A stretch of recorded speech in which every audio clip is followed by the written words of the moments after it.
प्रत्येक सजीवाचं काही ना काही डिफेन्स मेकॅनिझम असतं. आता हा बेडूकच बघा. याच्या जरा आणखी जवळ गेलो की याने लघवी केली बघा.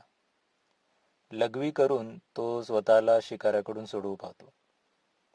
लघवी किंवा विष्ठा विसर्जन हे बहुतेक प्राण्यांचं स्वतःचं संरक्षण करण्याची एक पद्धत असते. काही प्राण्यांकडे विष, विषारी त्वचा, काटे, अंगावरचं कठीण कवच ही काही उपजत संरक्षण यंत्रणा असते. तर काही जण स्वरक्षणासाठी मोठ्याने ओरडतात, वेटोळे घालतात, मिमिक्री करतात, शेपूट वेगळी सोडून पळून जातात किंवा सभोवतालच्या परिसराशी स्वतःला मिळता जुळतं दाखवतात. यालाच त्यांचं डिफेन्स मेकॅनिझम म्हणतात. बाकी बेडकाच्या लघवीमुळे चामखीळ होते याला कुठलाही वैज्ञानिक पुरावा नाही. तो ते स्वतःच्या रक्षणासाठीच करत असतो.